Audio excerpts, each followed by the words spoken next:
Hi guys নমস্কাৰ মাইছেল্ফ জিকে অন্যমতে ভিডিঅ'লৈ আপোনালোকক স্বাগতম জনাইছোঁ। মই বৰ্তমান উপস্থিত আছোঁ জাগিৰোডৰ ওচৰৰ।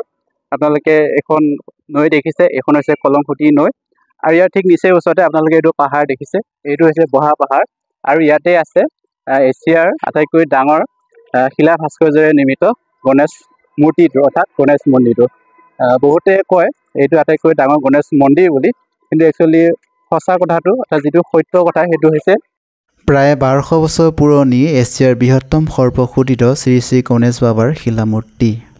কিন্তু মূৰ্তিভাগ যদিও 1200 বছৰ পুৰণি আছিলে, অৰ্থাৎ 8ম শতিকাতে যদিও খোদিত কৰা হৈছিলে, কিন্তু সেই মূৰ্তিভাগ 1880 চনতহে প্ৰয়াত শিলিখা ডেকাদেৱৰ সপোন প্ৰাপ্তিত পোনপ্ৰথমে ৰাইজৰ দৃষ্টিগোচৰ হয় আৰু তেতিয়াই ডিমৰীয়া ৰজাৰ দ্বাৰা প্ৰথম পূজা অৰ্চনা কৰা হয় আৰু এই মূৰ্তিভাগৰ আকাৰ হৈছে 19 ফুট 10 ইঞ্চি দীঘল, 18 ফুট বহল আৰু 10 ফুট উচ্চতা।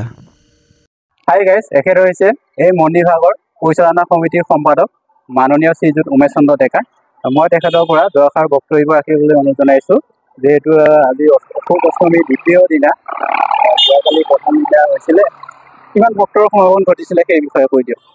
যোৱাকালিতো অশোক অষ্টমী হয়, অশোক অষ্টমী যিহেতুকে আমাৰ এই অনুষ্ঠানটো আমাৰ পিতৃপুৰুষসকলৰ পৰা চলি আহিছে আৰু এতিয়া ক্ৰমান্বয়ে আমাৰ যোগাযোগ ব্যৱস্থাটো ভাল হোৱাৰ কাৰণে এই অষ্টমী মেলাখন মানে গোটেই আমাৰ এই পশ্চিমাঞ্চলৰ লেখত ল'বলৈ হৈছে আৰু যোৱাকালি হেজাৰ মানে ভক্তবৃন্দ আহিছিল আৰু সিপাৰৰ আমাৰ যিটো ঘাট আছে সমানে ইপাৰ সিপাৰ সমানে ভক্ত আহিছে আৰু সিপাৰৰ মানুহখিনি অহাত সহজ হ'বৰ কাৰণে দুখন লঞ্চ দিছিলে।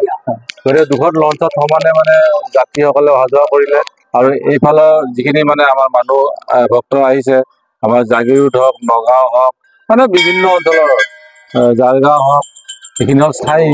ইয়াৰ উপৰিও আমাৰ যিখিনি বিভিন্ন অঞ্চলৰ এই বিশেষকৈ আমাৰ অস্থি বিসৰ্জন দিয়া অশোক অষ্টমীত যিহেতুকে আমাৰ গংগা সকলোতে আহে, গতিকে আমাৰ যিসকল সনাতন ধৰ্মৰ লোক আছে তেওঁলোকে পিতৃ বা মাতৃৰ যি অস্থি, সেই অস্থি বিসৰ্জন দিবৰ কাৰণে আমাৰ এই গণেশ ঘাটত এই অশোক অষ্টমীৰ দিনা বিশেষভাৱে খুব দুকমুকালিতে আহে আৰু কালিতো আচৰিত কথা, দুয়োফালে একদম গোটেই পৰিৱেশটো ইমান দৃষ্টিনন্দন হৈছে, এটা আধ্যাত্মিক ভাৱ গোটেই অঞ্চলটোত বিৰাজ কৰিছে।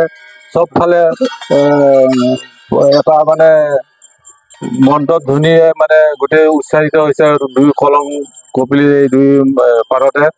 আৰু যিসকল ভক্তগণ আহিছে, যোৱাকালি এটা আমি অসুবিধা তেওঁলোকৰ পৰা অৱগত হৈছোঁ, সেইটো অৱশ্যে হয়েই, কাৰণ ইমান ভক্ত সমাগম হোৱা বুলি আমি ভবা নাছিলোঁ, বিশেষকৈ অস্থি বিসৰ্জনৰ সময়ত। গতিকে কালি প্ৰায় একবেলা তেওঁলোকৰ এই কাৰ্যসূচী সম্পন্ন কৰোঁতে গৈছে। সেইকাৰণে এইবাৰ আমি অহাবাৰৰ যিটো আমাৰ পৰিকল্পনা, তাৰে ভিতৰত আমাৰ অস্থি বিসৰ্জন দিবৰ কাৰণে সুবিধা হোৱাকৈ আমি আমাৰ গণেশৰ যিখিনি এই ঘাটৰ এই ব্যৱস্থা আছে সেইখিনি আহল বহলকৈ বনাবৰ এটা পৰিকল্পনা লৈছোঁ, যাতে ভৱিষ্যতে আহিব লগা এই সম্পৰ্কীয় অনুষ্ঠানবিলাকত যাতে ভক্তসকলে সুবিধা পায়। আৰু যোৱাকালিতো যিটো স্নান, প্ৰাতঃস্নান, সেই প্ৰাতঃস্নান কৰিয়ে বাবাক প্ৰণাম কৰিব আহিছে আৰু সন্ধিয়ালৈকে আজি এইবাৰ দ্বিতীয় দিনা কাৰ্যসূচী। এতিয়া আপোনালোকে আহি দেখা পাইছে, এতিয়া প্ৰায় 6টা, 6:30 বাজিব হৈছে, এতিয়াও অগণন ভক্ত আহি আছে।